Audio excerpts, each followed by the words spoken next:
Welcome to Verbal Mirrors Reflecting Understanding podcast, where the power of words becomes a bridge between worlds. In this podcast, we embark on a dynamic exploration of the human experience, weaving a tapestry of diverse voices, stories, and perspectives. I am your host, LaVenia Richards.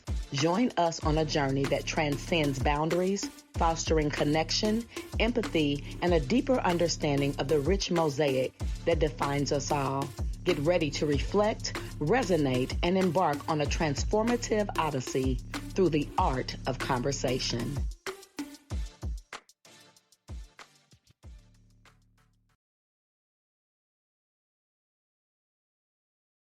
What's up, beautiful people? Welcome to Verbal Mirrors Reflecting Understanding. I am your host, LaVenia Richards. Listen, you already know how we get down. I don't want to even, take too long. So let me tell you what the topic is today, right? So today we're talking about the intersection of personal and professional, how my childhood experience drives my advocacy. Now, I'm going to bring up my guest today, Miss Lex Burrage. And Mr. J, come on up. Listen, Mr. Lockett, J Lockett, Miss Burrage, I want to welcome you back, right? It is a pleasure and definitely an honor to have you back on. I already told you, initially, I didn't want to be redundant. I was talking to you, Jay. I didn't want to be redundant with our, conversation because I had both of you guys on and we had some amazing conversation about, domestic abuse, stalking and teenagers, teen dating and all of the things. And so I wanted you back on here because I know that both of you were victims at some point. Right now, survivors of domestic violence, of that background, right? And so what I wanted to dive into is because of that, I wanted to talk about exactly what we're going to talk about because I know that there has to be some fight, if you will, some hesitance some days, some battles that you have when it comes to helping the individuals that you used to be, right? So I really want to dive into that. So to the people, first of all. What's up, y'all? What's up? Hey, what's going on? What's up? Listen, so we're going to dive into it. Again, I kind of told about you guys, again, Jay, if you just want to, let them know again, just a little bit of your background so they can know why you are going to be speaking. And then Lex, I want you to do the same thing when he's done speaking. And then we're going to dive into the questions. So I'm Jay. I'm a youth domestic violence advocate. I deal with anything that got to deal with the young man and the youth, helping them, fight their battles, guiding them through the things that they need to be guiding through, and, just having somebody they can talk to. I love it. Hey, I'm Lex. I am the domestic violence specialist at Briarwood Community Center, and I mainly help women. But if men come across my desk, I help them too. And this is just helping them get out of domestic violence situations and how do they move forward with life. And that's a big part of who they are. Awesome. Yeah, I love that. And thank you for sharing. So I'm going to go back and forth. Because I may ask you the same question, I may not. You know what I'm saying? So we're going to see. So Lex, I'm going to start with you first. How has your personal experience of childhood trauma influenced your approach to advocacy and supporting survivors of similar experiences? So it has helped me because you also look at it from the lens of I've been there.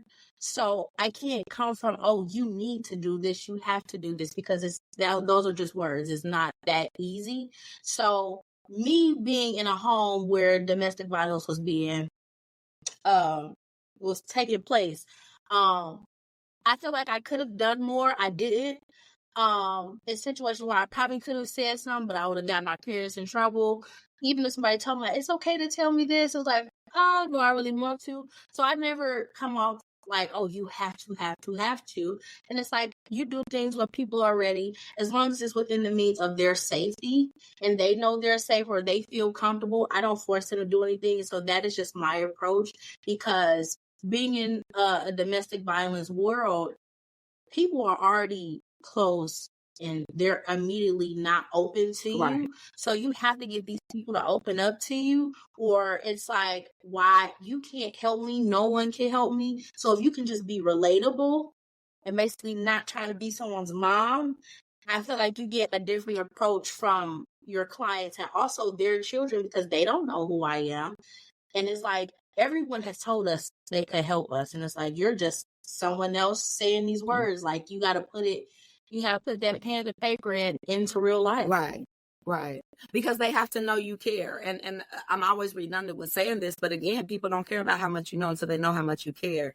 And not only that, it comes from a different place when you have the experience, right? If I'm telling you, girl, you should really go to college, but I'm a high school dropout, you're not going to listen to me. Mhm. Right. So it's coming from that space and place.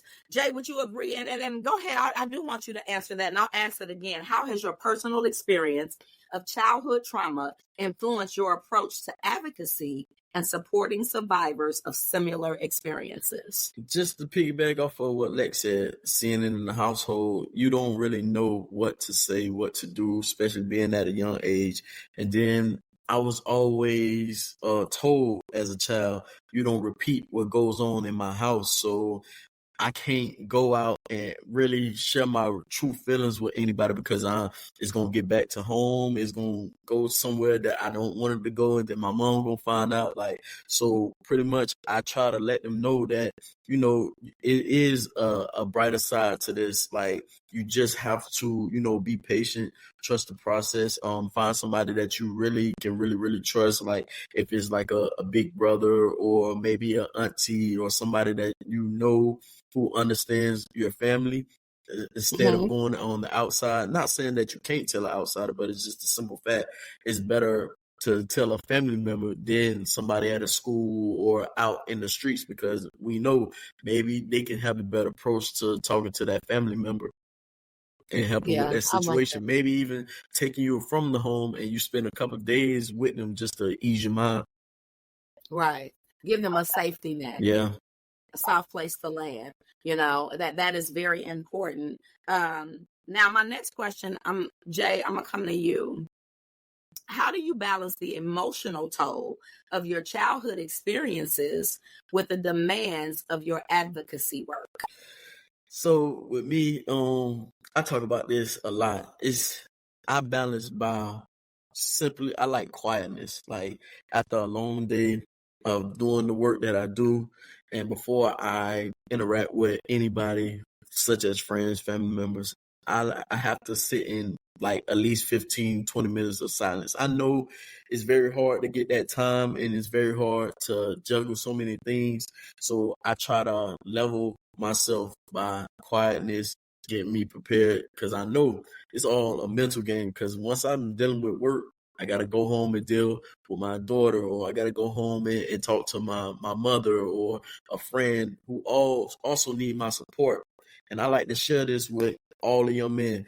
We are always somebody's support system. Who is our support system? So if you don't have a support system, my way of finding that support for me and being able to cope and balance, have a complete balance, is just simply quietness, taking time to myself before I give some more of my energy to somebody else. Finding your footing, getting grounded. Yeah. Yeah, because when you, and I like that you said that, because a lot of times we want to pour from an empty cup, and you can't do that. And so the fact that you understand that you need that moment to get grounded. Yes. Right. So that you can get centered, so you can come back and be helpful.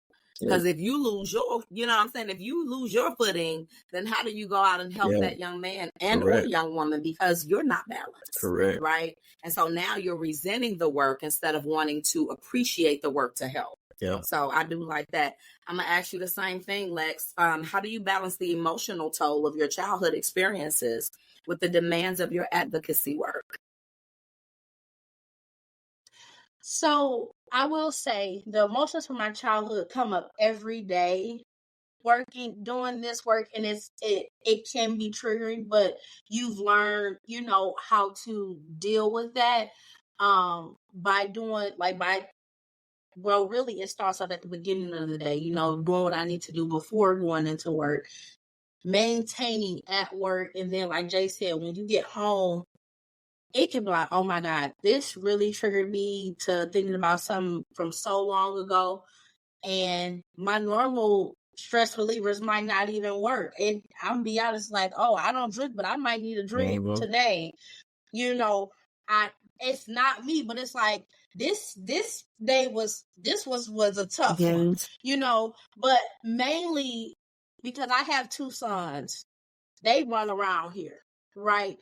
My mom always, it was, if y'all don't stop laughing, shut up. Y'all too loud, because she's been at work all night. I don't want to hear that. Y'all arguing. So I don't come home and tell them they have to be. If I bring them home, or my husband go against them and they come home, we play around, we take a snack. I don't initially do my wind down when I get home, because I know everyone is happy to see me. So for me, it's like I got probably like a little hour and a half of work still to do at home. But then once everybody's wind down, everybody go off, I just go to the store. Now, personally, I order all of my groceries, but I walk around the store because I'm by myself and I get to see new stuff that I want. And it could just be Meijer, Walmart. I'm just going, Jay know I go grab a scratch off. And I've been the one that got me a nice little frappe or something. And I'm just walking around, and it's only 30 minutes, an hour. I'm just looking, oh, the kids smell like this. Oh, this could be cute in the house. And it's like, I love crafting, so anything I can put somewhere to do something else, I'm like, oh, this would be cute for this. This would be cute for this. Then I just come back home like, everybody ready for this? I'm ready. Y'all hungry? Everybody good? Everybody got what they need. They came home, got your snack, right. Watch TV. Right. We hungry. What were we? What y'all guys? Nothing. But that's how I do it. And it's different, because even the weekend is different, because of course I still have clients who reach out, and it's like, you can have me on the phone for hours, and it's like, oh, it's the weekend.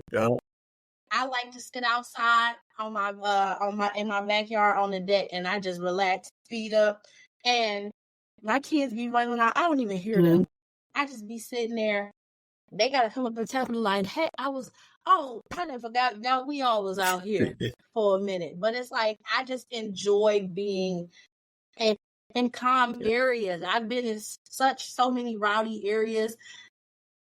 It don't take much for me to be relaxed. As long as everyone is, if I'm in a happy space, I'm okay.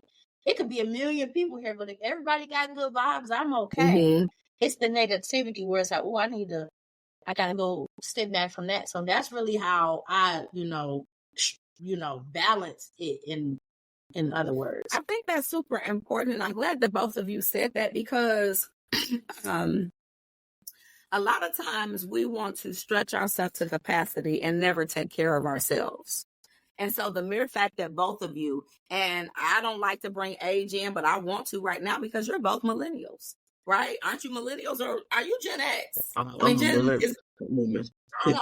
get lost. Gen Z, whatever. All I can say is my point is that you are younger and you have enough sense to know that you have to take that mental break, right? So many of us work out in the public, and even whether you're a cashier or whatever it is, I see so many people broken because they hate their job. They don't find that space to relax, to relate, release. Yeah. And now we feel, as the customer, the brunt end of that. And so it has to be super important for you guys to find that happy medium, because no person that is already broken needs to hear from another broken person talking about they helping them. Right? And so I really wanted to bring that up, because a lot of times we think, sometimes because we think just because we showed up that we're doing a person a service.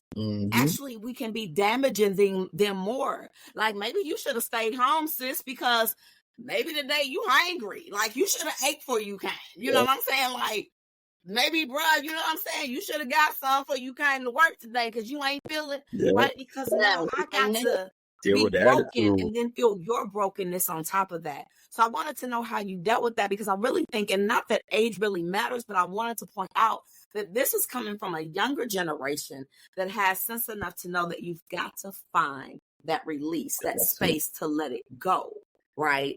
In your personal life as well as your professional life. And I just wanted to bring that up. And this will be, let's go to Jay. Can you discuss any challenges you face in integrating your personal history into your professional advocacy work? I would say the most challenging for me is definitely when I first started to go back into the setting of, working with the kids, seeing that is a lot more of like me. And I know it's a lot more like me, but it's just the simple fact that having these conversations with them, and yeah, my dad then beat up on my mom, and I don't know what to do. One point of me is mad, I want to help, but the other point is that's my dad. But I had to let them know, like, I went through this too. And the only thing I would have did from my past to now is definitely tell someone. Don't let that bottle up and eat you inside, because you got to go to school, you got to fake it. Now, by you dealing with this from home, you lashing out in school, because any little thing will make you snap. And I was fighting in school every day. Every day I would get in trouble, and it wasn't necessary trying to, be the class clown or anything like that. I was taking all that hurt and all that anger from home, seeing what my dad would do to my mom, and projecting that on other people. So anything that I dislike or anything that I see somebody do that I dislike, I would fight them. And it wasn't simply because I didn't like them. It was just simply I was angry. I ain't had no other way of getting that out. I didn't talk to my big brother about it. I didn't talk to a sister about it, or auntie or a cousin. I took all that with me to school, and that's why I was getting in trouble at school. So now I like to let them know, like, you have to share this, even if you want to write it down. And I know a lot of the fellas are like, oh, I don't want to write that down. We got that stigma of, keeping this pride in, and we ain't got to write it down because that's for soft people, or I don't need to tell nobody. But you do, because it's going to eat you up inside. Right. I'm so glad you said that. Yeah, that's deep, because when you reflect back on what you went through, now you can take that and you can help somebody, but you also recognize that you could have done something different. Yeah. But when you're a child and you're going through it, we do not see that, right? I'm a survivor of, watching my mom, as well. And so you go to school angry, lashing out, or you're looking for something you're not getting at home. So it can work two different ways. You either have anger, or you try to get friends with everybody because you just want to feel loved. You want to feel acknowledged, right? You want to feel warm and cuddly, because at home is hell and chaos. Yeah. So being able to reflect back, but not stay there, so that you can still come back and help somebody else. I think that's imperative, right? Lex, I want to ask you a different question. What strategies do you employ to maintain boundaries between your personal healing journey and your professional role as an advocate? So, my personal healing at home and work, they go hand in hand, but I don't push it off on those at work, right? You have work and you have home. These are, really personal relationships that you have at home. We get really deep in my house. We all talk about everything. And in this household, we say everything that comes to our mind. It doesn't matter. We cannot go out of this house doing that. But that helps us in here, because ain't no secrets, ain't no nothing, no secret animosity. My son, sometimes we just look at him like, did he said it, whatever. That is how he's feeling, right? But at work. But that helps me heal, because I don't keep things bottled in. But at work, there's still some kind of professionalism, right? So even with talking to my clients, now there are some clients, because you have different ones, I do say what I need to say. But a lot of people just need that listening. And it's like, that may be good for you, like, to just blurt everything out, but that may not be good for someone else's healing. They may not work for them. they've come from a space where I was getting beat on. I was getting yelled at. It was a bunch of screaming. I don't need nobody else yelling and screaming at me, So I rarely use that healing, that how I do at home in the workplace, because everyone is different. So you really have to like move accordingly. But at home, I'm glad I have that because I got so much out at home. I'm okay with not doing the same thing at work. It's 8 hours. And I feel like it comes more so with self-control and life in general. You can't just do what you want when you want. You are around others. I say because now here comes consequences.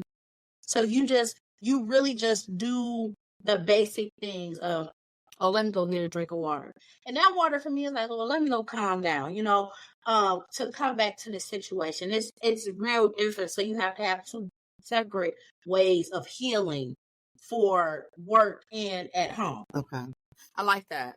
And understanding that the two are separate, right? Because again, we want to carry our work life into our home, and that creates problems, right? Because even though you have that open line of communication, at some point, what if your husband had a bad day too? Now you want to go and you want to dump everything on him. He might have had a bad day. You expecting him to fix your day for you. And he can't do that because he has nothing to do with what happened at your job, right? Because he has some problems at his job, And so just finding that happy medium of understanding like that safe space yet again, and understanding that the two are separate, but still carrying the fact that you don't have to carry the weight, the stresses, the burdens, because you got a release. You have your husband, you have an open door policy, right? So now if you come to that person, I don't got to do this with you because I have the freedom to do this in my personal life.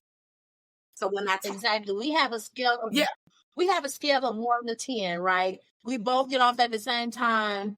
When we get home, because we take at least 30 minutes to ourselves for breakdown, and then that's when we all go off and split. We ask even the kids, how was your day? They gonna always say good, and we can know they lying half of the time. But then after we talk to the kids and they go ahead and do what they gonna do, we be like, who first?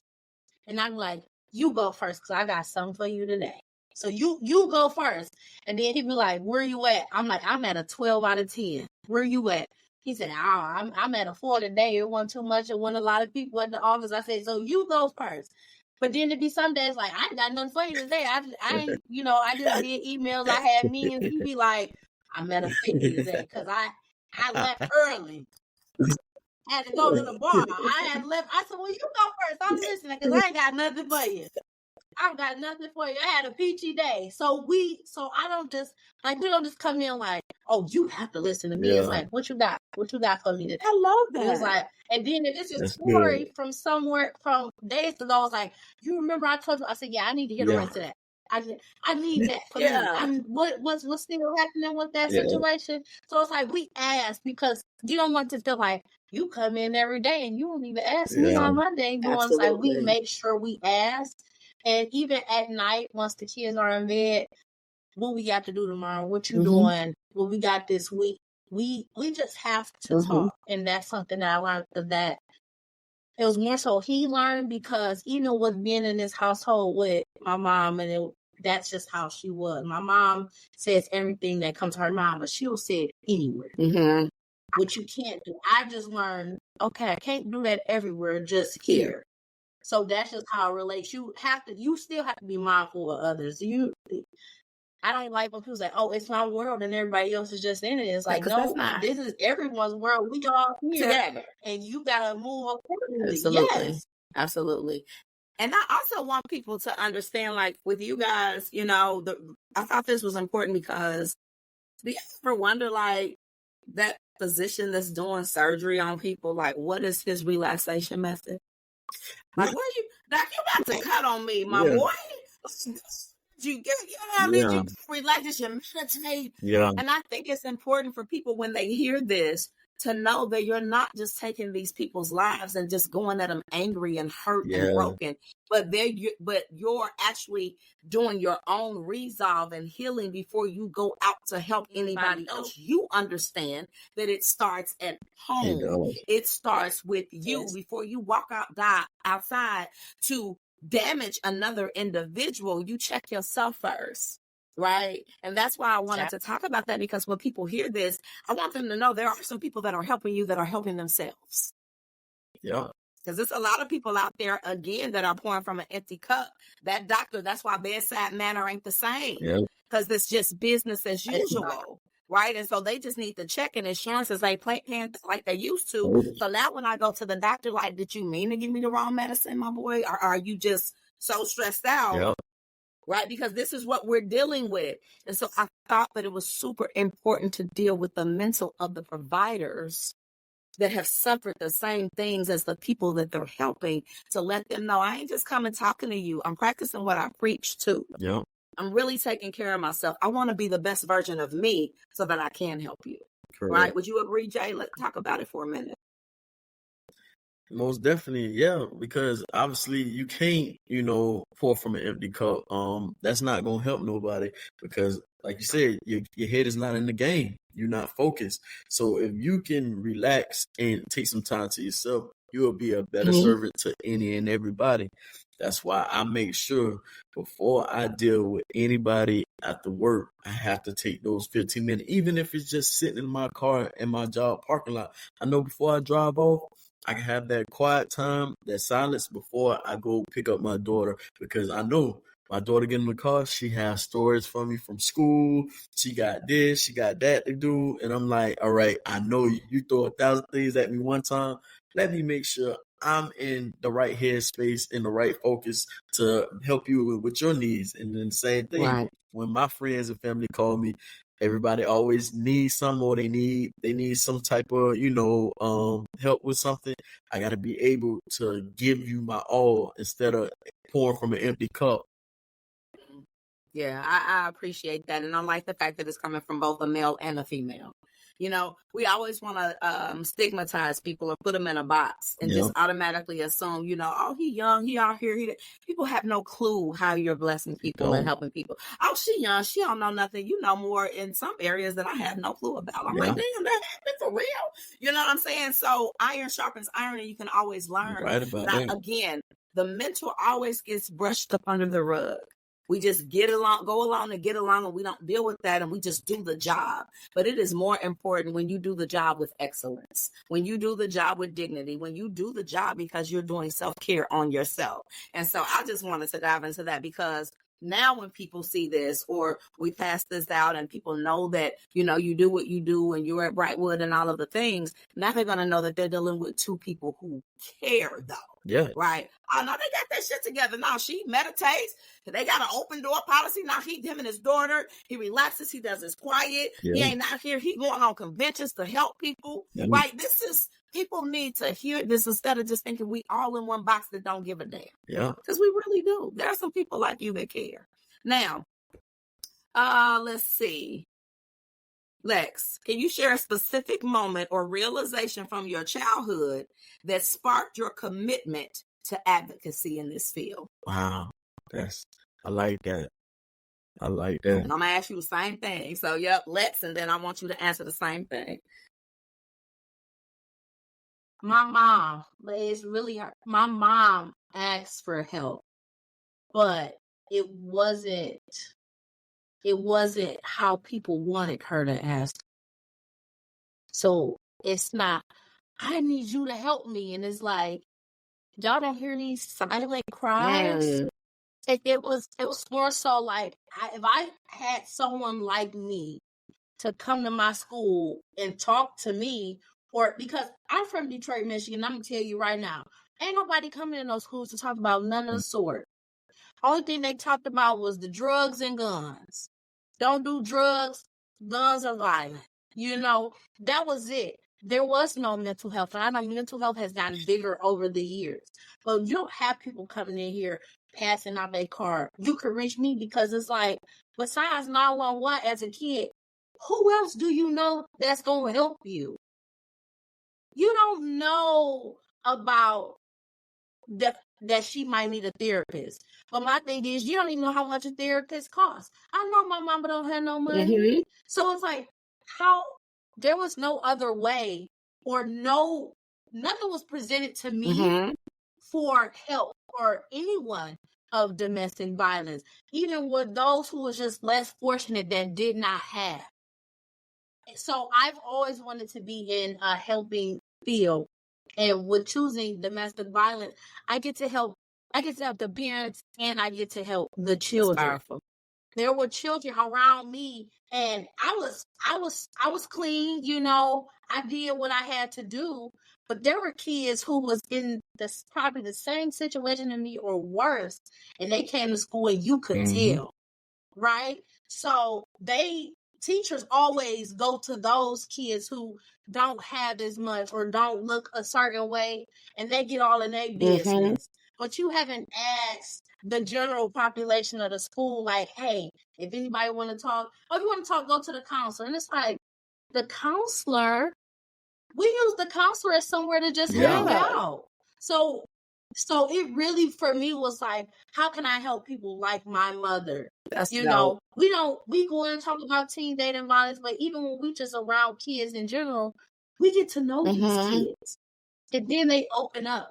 Kids don't have nobody that they can trust, you know, because it's like everyone is so judgmental.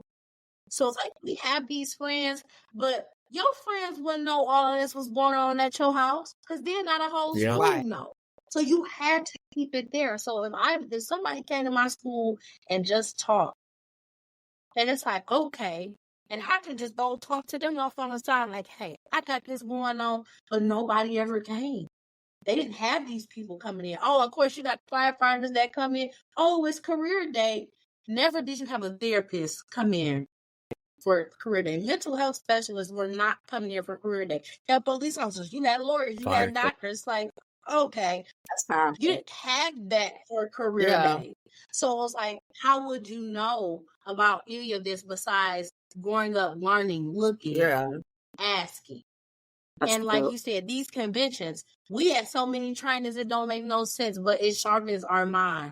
And we could be there for 8 hours and I feel like it's a win as long as we learned at least 20 minutes worth of stuff. We could have known everything else. At least I learned something today. And so that's just like how I got here, because my mom is still in her situation. Same person, doesn't matter. But it's like, these people are asking for help. But you only want to help them if they begging you, if they asking you a certain way, if they on their knees and you're basically, you know, like demeaning them to get help from you. And no one wants to feel that way. I already know I'm in a fucked up situation. I don't want to have to do that, because now it's like, do you really care about me? Do you really want to help me? Or is this is for your, like, your personal gains? So that you can say I helped, so that you can, you know, add another stripe, you know what I'm saying, to your uniform, be like, yeah, I helped her out, she was down. You know what I'm saying? I don't, you know, I gave her money. I helped her out. You know what I'm saying? You want bragging rights instead of helping rights, you know?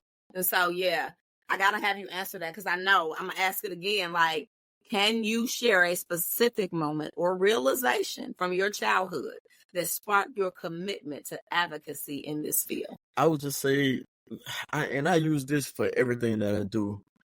I would never want somebody to feel how I felt in those moments. Like, and don't get me wrong, my mama, she's no soft, she's no pushover. And even though they was going through it, she will fight back. But it's just a simple fact. That's my mama. Like, she shouldn't be fighting. That's not what she's supposed to be doing. You know, she's supposed to be, you know, tending to the kids, taking care of us, you know, living her life. But to come home and see her, you know, basically fighting every day, that put a bad taste in my mouth. So I would never want somebody to feel the way I was feeling. So that's why it was very important to me to, you know, do the job that I'm doing now, is definitely talking to the kids, letting them know, hey, I am coming from that type of situation and we can make it past this. I know I can make it past it, because trust me, I was no good person. I did some things, and I'm telling you, if you knew people in my city, they would definitely tell you, nah, he definitely was rough around the edges. But I like to let them know that we are here, we can make it past it, because I never want nobody to feel that way. That's our mama. Like, seeing my mama get beat up on, like, you know, and I'm in between because that's my dad, but at the end of the day, that's my mama. I will fuck any person up about my Anybody. mama. You better say it. You know, I will fuck anybody Hell up yeah. about my mama. But at the end of Hell the day, yeah. like if I was a little older and my mind was a little different, I probably would have took it there with my dad. Like because Right. you know, after that situation, I went to fighting grown men because now I'm like, whatever I can't get off on him, I'm gonna get off on you. On Like, the next person. On the next person. Like anybody that ran across me, you gotta see me because this is what I'm dealing with. But we don't have to do that. It's another way to the situation. So definitely that's the reason why I'm doing the job that I'm doing now. It's just I would never want nobody. I don't wish this on my worst enemy to feel how I was feeling. I promise. People don't understand. I promise. Like you said, that's your mama. That's my mama. Like, and it was so crazy for me because I'm an only child with my mother. So it was just me and her. I didn't have no big brothers, no big sisters, no nothing. Oh. And so, like, real talk, I told you, I don't know who I talked to, but I'm ready. I'm going getting ice picks. I'm like, we're going to kill this nigga. Like, it's me and you. Let's take him out. Like, what's up? You know what I'm saying? But then what was so crazy is once I was in it, I had none of that. Yeah. I was fearful. I was scared. I was intimidated, right? Because I knew what those hands felt like. I knew what that abuse felt like. I knew what the punch felt like. I knew what the gun felt like to my head. Yeah. So now I'm moving different. I ain't no pushover either, but I want to live. Yeah. Right? So those things, and just to hear that, like I said, you know, remembering, but not becoming or remaining the victim from that, right? Now, this kind of, I guess, ties into it, but I want to know, Lex, how do you navigate any internal conflicts or vulnerabilities that arise from sharing your personal story while you're advocating professionally? Because, you know, sometimes you can get that trigger. You know what I'm saying? You talking, like you said, and you might just, as you talking, you remember, you know what I'm saying, your mama being hemmed up somewhere, and you like the mother, you know what I'm saying? So you talking, and you like, boy, whoo, shake that shit off because you helping today, you know? Like, how do you do that? It's literally just that. You got, girl, you look, because I see it. It's like a build-up, and it's like, at that point, you got to kind of step back. Let your client talk, what they got going on. But even when I'm just speaking, right, when we are at these trainings and conventions and we are just speaking, but you want to get too hype, you got to finish your story. You got to finish it, right? So it's like, get off that topic, but you just bring it down. Right. It's really just like, because this happened, but you know what? I'm a better person today. You got to I can't finish it, but it's like, this happened, and it's like, we was doing this. My mama, she got knocked out. Like I said, my mama, and like I said, I advocate for everybody. Right. Because I would say 65% of the time, my mama was the problem. Mm-hmm. And it's like, I was in this lady so much, and she is taking me. Like, y'all don't know, or even talking to my grandmother knows, but it's like, that mom don't listen. And I'm like, you don't know. And then I have to bring it back to her, because like, girl, you don't know what's going on. It's like, no. But that's Granny, so I'm like, gotta respect her. It's bad. Yeah. Look, you just gotta stop, like, it's bad over there. Okay? I don't want to talk. We don't need to be there. You gotta let it. Because, like, you know how mad it can make you. But then you automatically realize, it's like, I ain't getting in that person no more. I'm so calm. And it's like, what getting mad about that gonna do? You got to stress yourself out on what? Right. After you've done this healing, you have all these, you know, you changed your entire mind from when you was younger. Mm-hmm. And it's like, oh, she about to take you back there. And I'm about ready to punch something. But you also think as an adult, you punch something, your head gonna be broken, you gonna be fixing the wall. Right. There are consequences. But as a kid, you just do. I ain't gotta be tearing up my shit, you know. So it's like, you gotta go to the house somewhere for the show on. You gotta talk. I talk to myself how I talk to my kid. You better go stand. That's what you need to do. Calm down. I promise. That's me. Be like, girl, if you don't get your shit together for real, snap out of it. Because you go there, you know, telling your story. Like, I can be talking to women because I empower women. You know, I'm talking to them. Queen, you ain't got to take. Then I have Oh, it's like, hold up, but I'm healed. Look, I'm healed. You know, I've overcame. I'm here. You know, but you listen, Jay, go ahead, chime in on that. I gotta hear it from a male perspective. I'm like, man, talking to somebody, and I remember, man, hold on, man. I really let this man hit my mama. I fucked this thing up on the house if I see him, but I had to reel back in. You know, man, I'm a changed person. But man, back then, that's what the fuck you want. I was the side spot. Oh, you would have got the business. But now I can't, you know. I'm a changed man, so we gotta move accordingly. We can't let them, we gotta protect our sisters, we gotta protect our women. But back then, boy, you would have caught me back then. You would have got this business, boy. You know you would have got it. I don't give a damn. Daddy. But now you stupid Daddy, to that level, right? Now I feel bad. You feel bad now because it's like, I'm stooping down to your level. And this shit. I'm up here. But hey, I'm up here and I know this, so I can't even. You gotta keep you right here, right now. That should be hard. That should be hard. Because you be wanting to give a piece. You be like, you want to see me? You have to see me. They your voice. They hear it. They like, oh boy, you feel it. I'm like, yeah, boy. I was just there. I was just there. Boy, I was fucking. They come back. Fuck him up. But look, be it realistically though, like how we are our client support system that they don't have. My husband is my person, so it's some days where I might have cut it off earlier because I was somewhere. When I get home, he be like, I take the kids outside, we go to Dairy Queen. I said, I'm about to tear the house up. It'll be clean when you come back. I'm about to put every couch in here. Listen. And you need that. Like, you got to, because you know, like in that professional setting, because one thing I always tell people, you don't let nothing fuck up your bag. Mm-hmm. I'm not about to let you mess my bag up. Meaning, even when I'm giving of myself to help somebody, that is my bag. Me pouring into somebody, see, it's not always financial for me.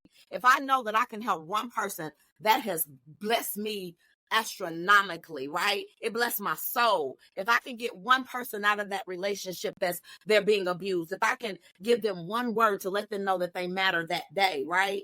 And so it is hard when you're dealing with knowing what you come from and when people testing your gangster.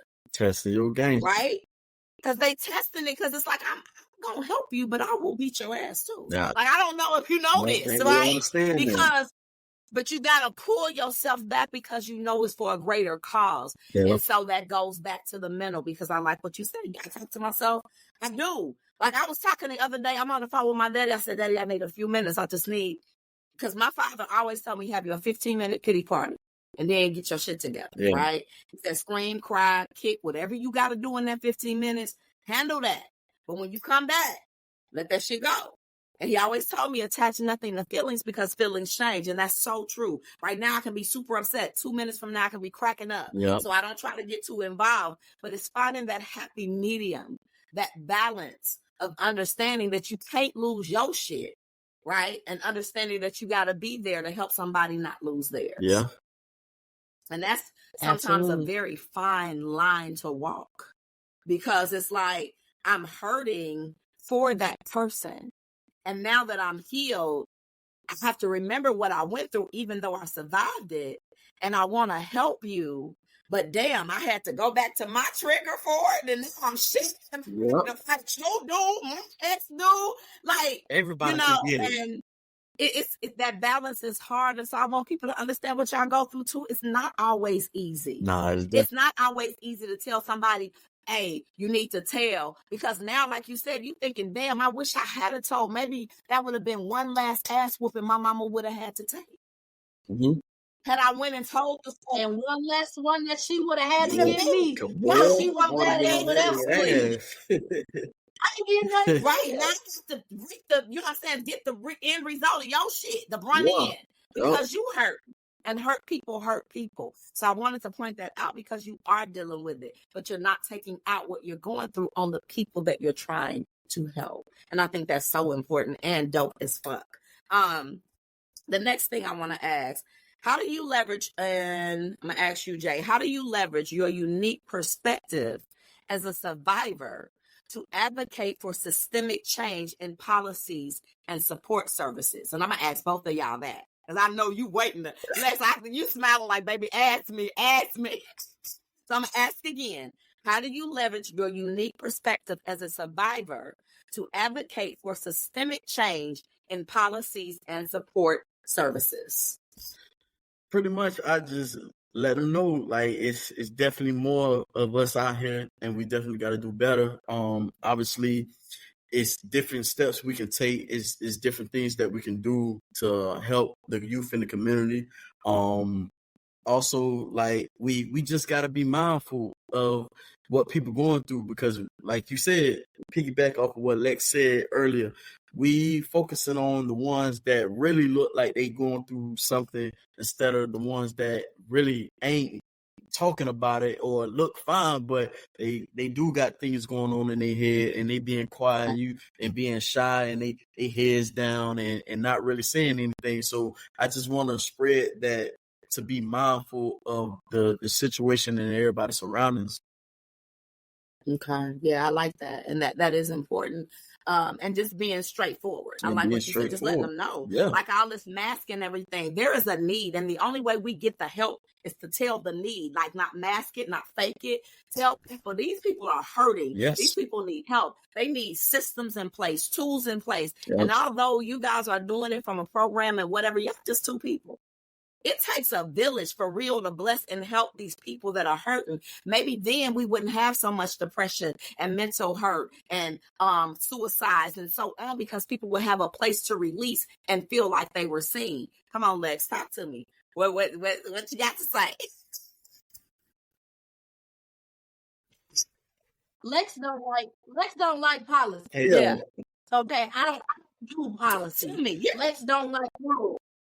Okay, because unless we are like breaking, if we're not breaking the law, that policy just doesn't matter to me. Mm-hmm. Like if this is not something that we can go to jail for, I'm okay, because there are a lot of rules.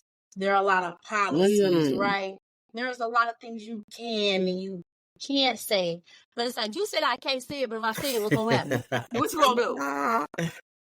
What you gonna do? So it's like when we talking to people, and it's like you can't necessarily say it that way, and it's like, well, if you can't, everyone is not the same. Not. If I tell me a 2-year-old to pick something up, and he gonna be like, no, thank you, and keep walking. Okay, if I tell the 5-year-old to pick something up, okay, mommy, I gotta tell the 2-year-old. I said, go. If you don't go pick that, you can't tell me what I can and can't say. Right now, it is not hurting that person, because how do you reach people if you don't even know how to reach them? How do you do that with the rules and the systems and the policies, right? You have to find a way around that. And my characteristic is just straightforward, blunt. Let's go. That's right. Especially when I get the client that then left. They got on the nightgown with no shoes. It's like, oh, you ready?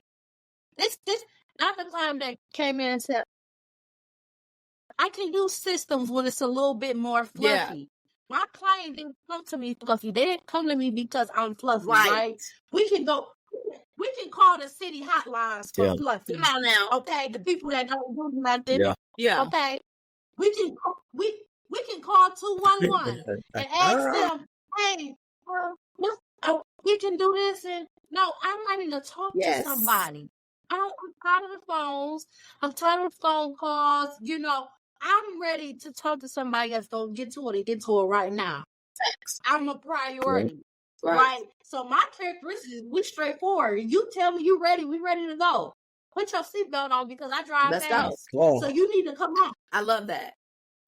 You see, say let's don't do policies. Yeah, I love it, because that's probably what the problem is. All these damn policies in place that ain't helping no damn body.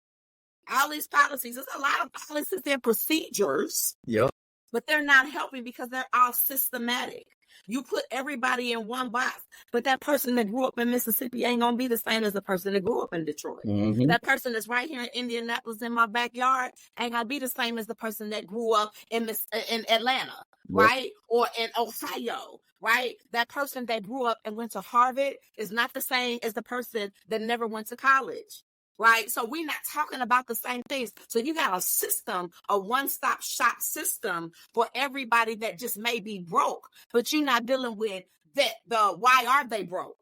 What's hurting them? What's happening? Because it's a one size fits all policy. Too much sugarcoat. They want to sugarcoat. You gotta have something that was one size fits all, and Put this on. This hat, one size fit all. I'm not here for alcoholism, sir. I'm here for that's all right. Sign the paper anyway. We helping all of y'all. All y'all need help.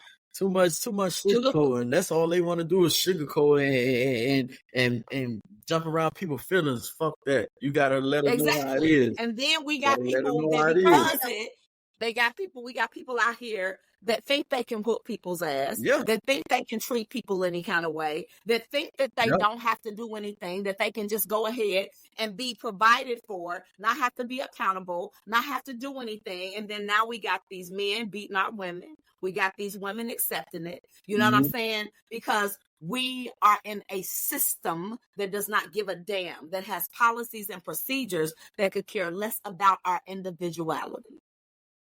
And now here we go. I'm gonna say something about that. We got the men beating on the women, but the men that mind their business and got the women beating on them. I've literally heard a woman say, "You can't do shit because if you hit me, they gonna take you to jail."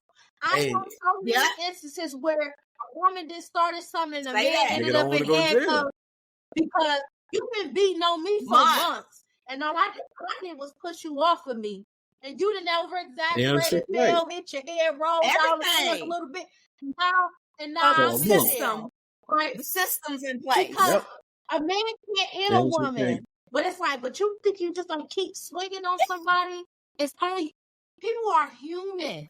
And it's only so much that they can take before you think, oh, your mama said you can't hit on no girls. And one thing my grandmother had told my dad, because my mom didn't try that one. She tried it once. But he said, she tell me and my girlfriend about to come over there and beat your ass. That's what she told my daddy.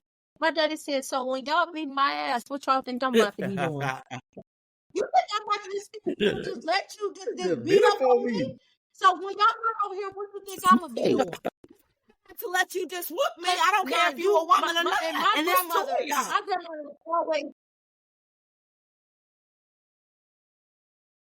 because my life is in danger. My grandmother has always said, you don't hit nobody. You keep those hands to yourself. That's right. But everybody with the mentality of men ain't supposed to hit nobody. And it's like, no, everybody needs to keep their hands to themselves. Because everybody has a right to defend themselves. But because of a system in place, like you said, and I'm glad you brought that up because I'm always about being fair. Because women are not the only ones that are being abused. Yeah. And I think we talked about this on one of our shows before. Like, men are being abused too. And sometimes it ain't because they're no hoe or no pussy. It's because they don't want to be in jail and because they know they a real man and they stronger than that woman. And if they touch her, they going to kill her. So they trying to refrain from hurting her. But then she keep poking the bear and wonder why she don't got no fucking lips. Because he done tried to rip them off her face. So you got to, it's about position and understanding too. You can't keep poking that bear. And again, because that system is in place, you can't do shit, nigga, because what? Yep. Now I'm one this nigga. And how's his mental? He's sitting here taking this all every day. This man going to work. You ain't even got no job. He providing for the house. He can't even come home and debrief because you you like, go sit down. It's big in the schools too. Chill out. That's big in the schools. That. The young ladies are definitely. Talk about it. What is it like? How the young ladies are definitely beating on the young men in the schools. Wow, definitely. It's very big. In the hallways, they beating up on them young men, especially if they feel like you're not catering to them and you're talking to somebody else. Oh, yeah, you finna get it. You finna get it. So what you Wow. think the young And they're man? like, this Johnson, you see, he Yeah. just pushed He me. just And it's grabbed like, my I arm. saw him, but I Yes. thought you've been hitting him up all the way up the hallway. Yeah. I seen him. You didn't keep on see us. You see, he put his hands on me. He's like, girl, he touched shoved you. me against the But I saw locker. you hit that all the way back. You just Ain't slapped did that man about nothing. 3 times, and just because he grabbed you and moved you out the way, he didn't shove me against the locker. No, you just slapped that man but about 60 times. Exactly. He tried to refrain from using any force, but you kept on. Because, like, again, I have been a victim of it, but I've seen that too. I've seen women do their thing. You know what I'm saying? But I've also seen men where just like a woman get tired, They end up got tired too when they done flip their shit. And so I don't feel like it's fair just because you're a man or a woman. I like what you said. Don't nobody touch nobody. Because I can't tell you, I'm going to be real honest. I love my mama and my daddy, but I can't tell you if motherfucker hit me. Hey. Now that I'm an adult, it's just gonna be Hey. right. I don't know, like, because I got a right to defend myself. You don't got a right to touch me. Yeah. Now, out of respect, and I'm gonna want to do the right thing, but ain't no policies and procedures in place for me not to defend my damn self. That's all right. So I don't give a fuck about your title that day. And that's what people got to forget about you. Just because he's a man don't mean nothing. Like, you got to respect. You got to give the same respect you're looking for. Yeah. And I ain't saying it's cool. Abuse or domestic violence is not cool in any facet. And thank you for bringing that up, that women be doing this. Women do it too. It's not cool. But just knowing and bringing it to the forefront. Because we was just talking about, just teen dating and whatever, or stalking or whatever, but it's a lot of shit. These girls are seeing it from us women, not all of us, but we teach people how to treat us, and words don't teach. We talked about it. So if I'm looking at you, my mom will be whooping her boyfriend, talking to him like he ain't nothing. What I'm gonna go to school and do? Same. It's the same thing. The exact same. People got to understand these youth. They got a lot of time on their hands, so they watching us. They watching everything they do. They watching everything we do. They watching the TV. They watching all the social media. So everything that they see, they going back and doing it at the school. So they just trying to one up us, and it shouldn't even be like that. You want to be better than us. You don't want to one up us. Be better than us. Yeah. Say don't be like me. Yeah, don't be like me. Don't be like baby Connie, because if these old shoes get off, you'd be like, I'll burn these bitches. I don't want these shoes. So, right. But I love it. I thank you guys for your realness, though, because again, everything people want to put on the mask and, again, sweep it under the rug, or we only want to talk about what's light and beautiful. It's so much darkness out here that needs to be addressed and touched. And I want to keep getting the word out, because then it can stop in the schools. You want into schools that these people are getting ready to be adults. And if they like that in school, these are the people that are going to be our doctors, our lawyers, our attorneys. They're going to be in our jails, our judges, our police officers. Everything. And if they fucked up mentally, if we're not helping them and all we got is procedures and policies that don't help, we are doomed. Yeah. We doomed. Yeah. Because nobody wants to say this. I'm not going to say bye to y'all now, because it's done. It's done. Listen, and we got a lot of work to do. It's a lot of work to be done. Because we really do. So thank you for going to that convention. Thank you for going out. Grass to the, feet to the grassroots, going to the neighborhoods, right? Going to the schools in our communities. Yeah, you going out of town, but it's something you can go in Vegas to bring back to Indiana. Yeah. So we can help these people, right? Whatever it is, these trainings, like you said, I can be in a training, honestly, for 8-12 hours and be like, oh my God, how many times they going to say this? Yeah. But if it's that one thing, that 15 minutes, that 10 minutes, that one phrase, that I can come back, and that was my wow factor, to come back and bring somebody with me, to bring them out of that situation, then it was well worth it. Yep. All right, y'all know I love chopping it up with y'all. Okay, so I'm going to ask you both this, of course.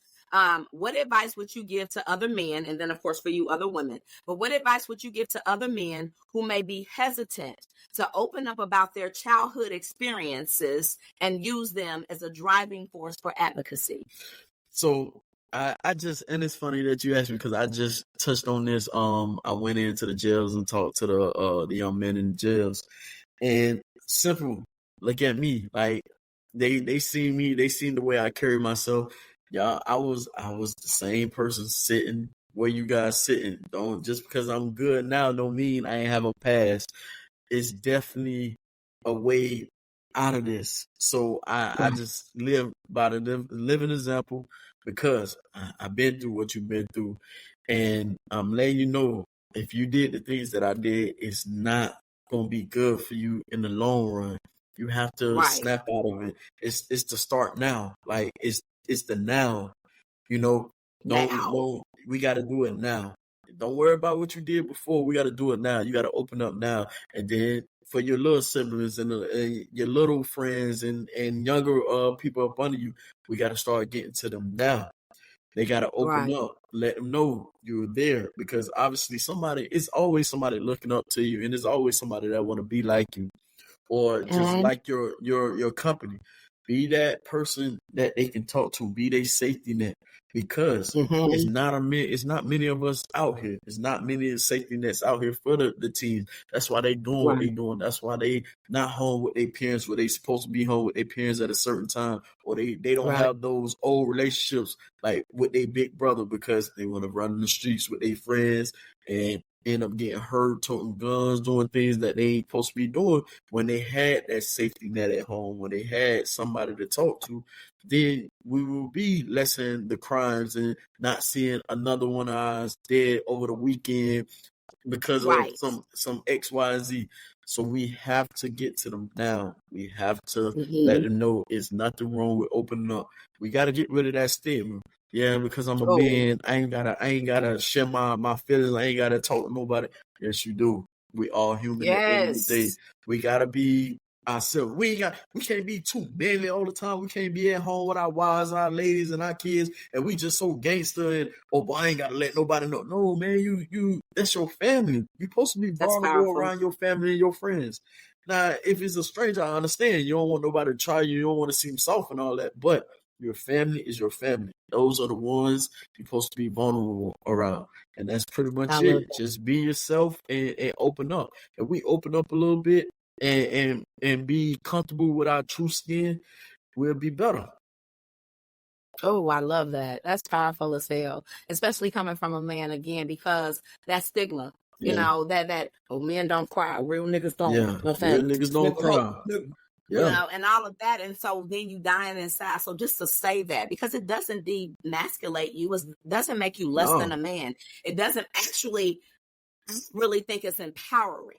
You know what I'm saying? To be able, no, you ain't supposed to be out here. I'm talking to you every day, and they're saying, no, I'm just saying, man. I'm be like, okay, hold up, bruh. Yeah. Bruh. Yeah. Like you're a little too sensitive, right? Too sensitive. But I love the fact that a man can be vulnerable. He can show his daughter that it's okay. Yeah. Right? He can embrace that love, receive it, show her that it's okay to be able to talk to him. It just breaks all kind of barriers when men are able to release that stigma and that macho man stuff. Yep. Still be a man. It's okay to be an alpha female, but have feelings. Right? I mean, alpha male, but have feelings. I apologize. And so I think that's imperative, because a lot of men look young and old. Man, that's some pussy shit, man. I'm not about to tell no bitch how I feel. I'm not about to say that's a sucker. You a simp, nigga. You know, now you're listening to another broken person who doesn't know how to be a man tell you how to be one. Yeah. Yeah. Right. Thank you for that. So Jay, I want to piggyback off real quick before I get on the women.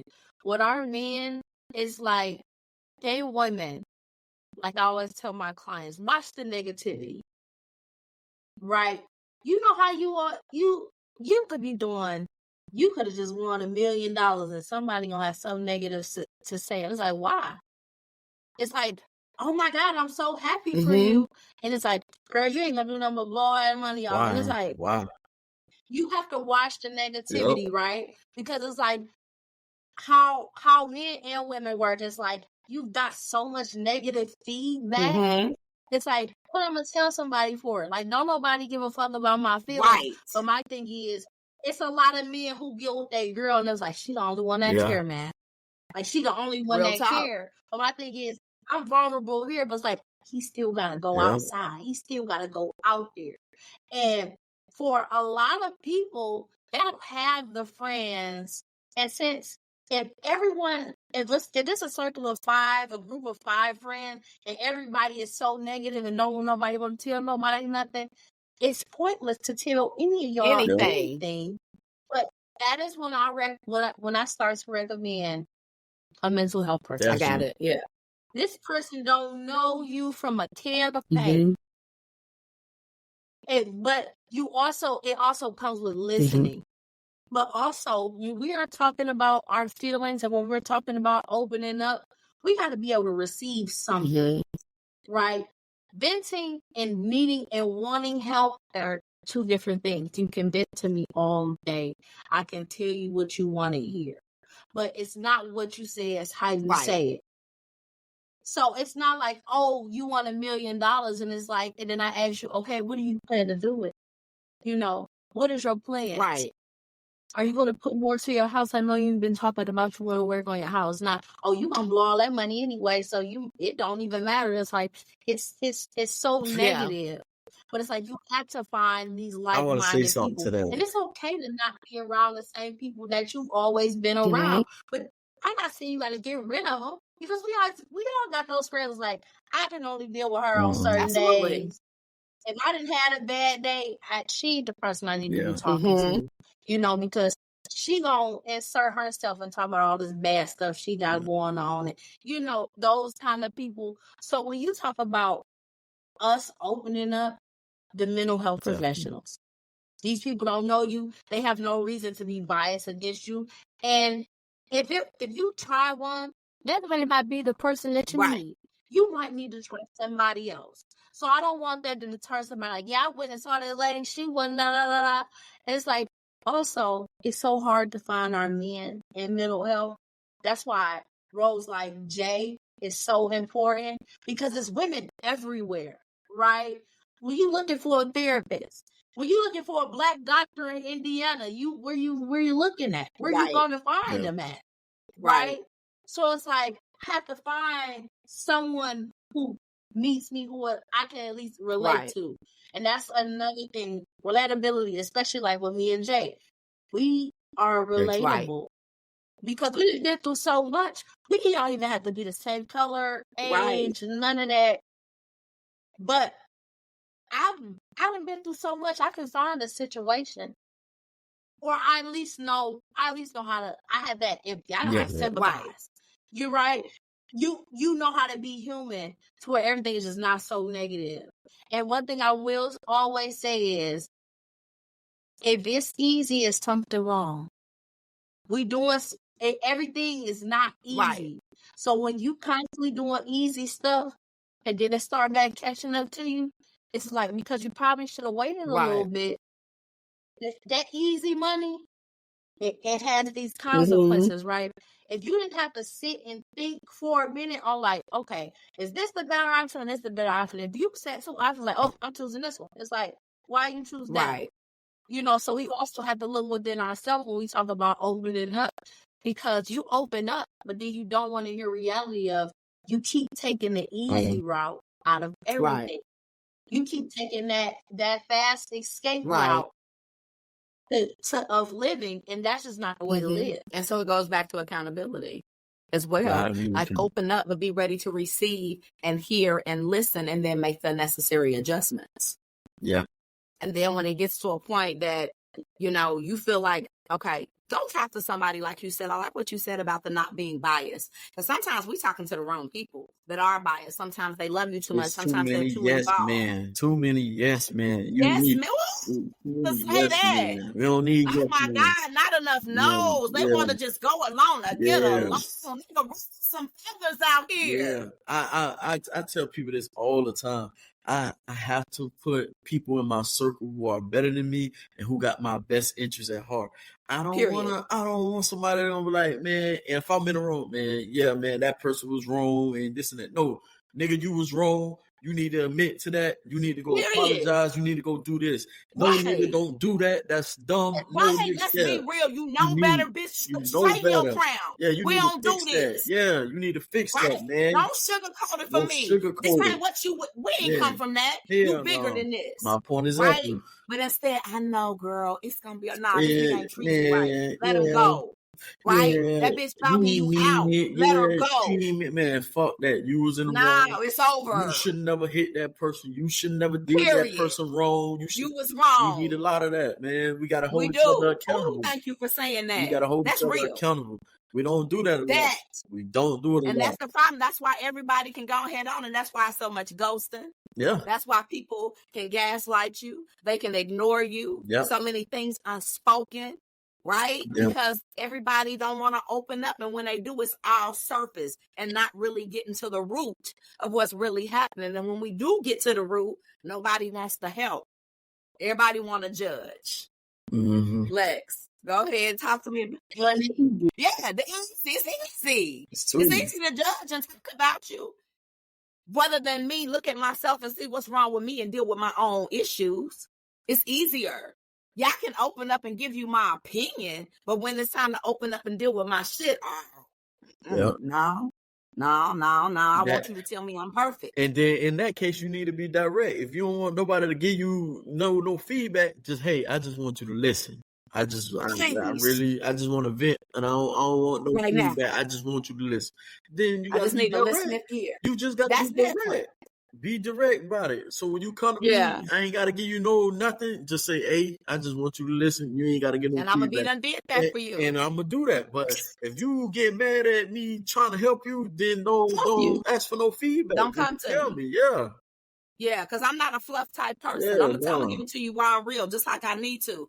I know how to do it. Like you said, Lex, it's a way to say it.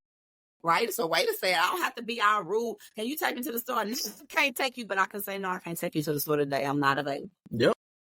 And I can be okay with that. And there's nothing going to come after that because that's just what it is. You understand what I'm saying? All that, well, no, because we want to tiptoe.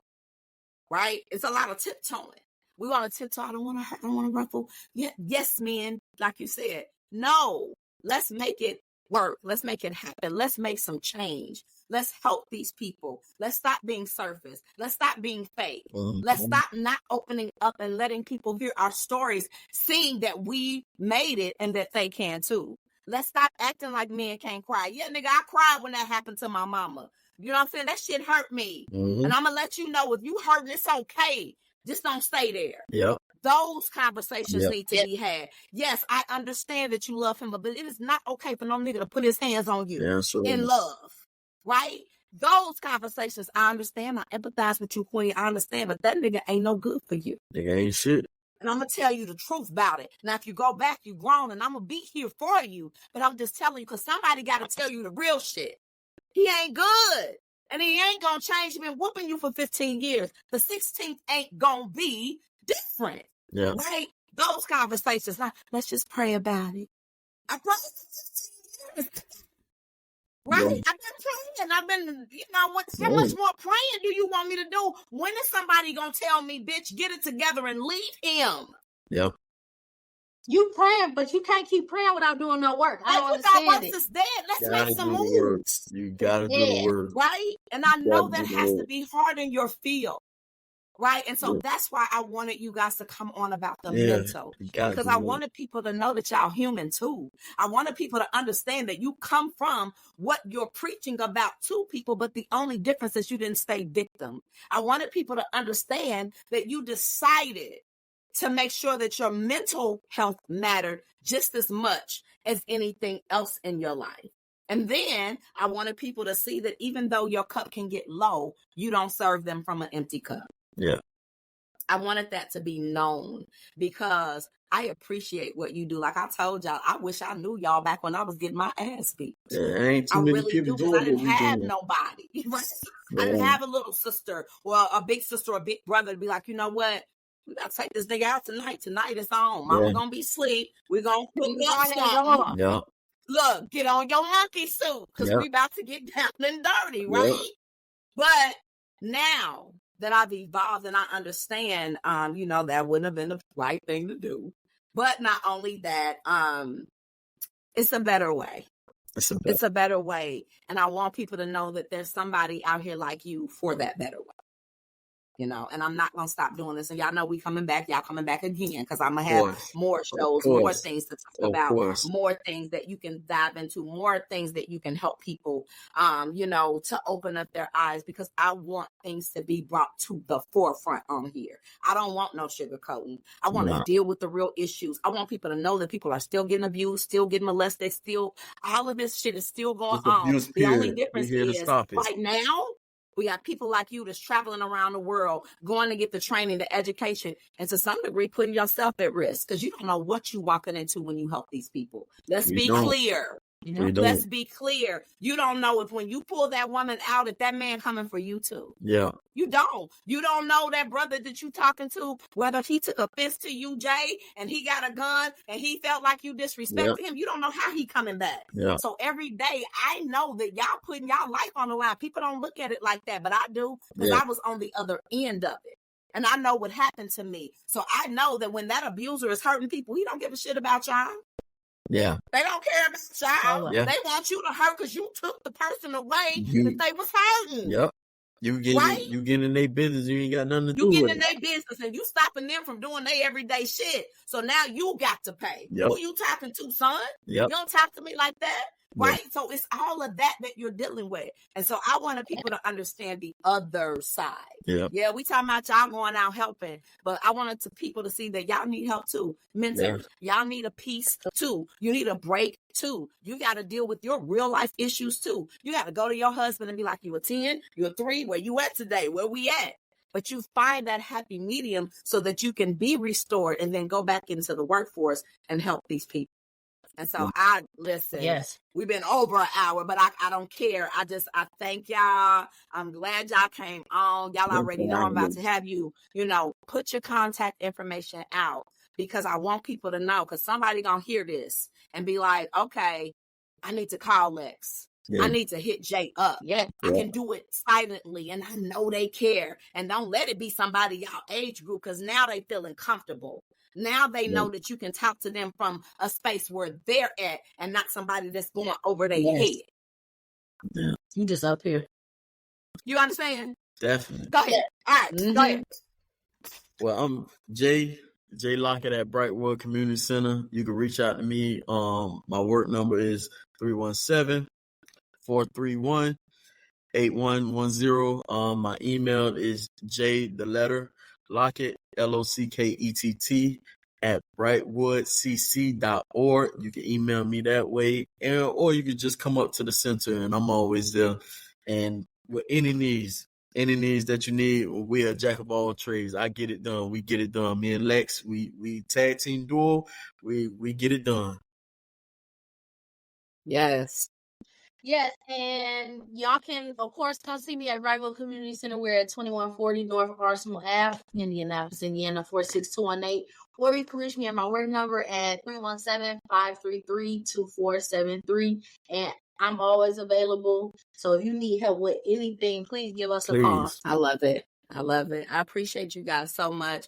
Ladies and gentlemen, you know how we do. We always get on here, raw, uncut conversations, real, down to earth. We try to put it out there so we can help everybody. This is Verbal Mirrors Reflecting Understanding podcast. We are on iHeart. We are on Spotify. We are on Podbean. We are on Amazon. You name it, we own it, right? We are trying to get it there at them. So listen, we on YouTube, and we're going to keep going and growing. And we want you to share this, pass the word around, get these messages out, share it, follow us, subscribe, right? Because we want to keep on having conversations like this that open the door for healing, that open the door for understanding. So again, thank you so much. Guys, you know how we do. We're going to hit these cameras. We're going to close out with a video. So until next time, we appreciate you, and we look forward to seeing you next week on Verbal Mirrors Reflecting Understanding. Have a good one. Thank you.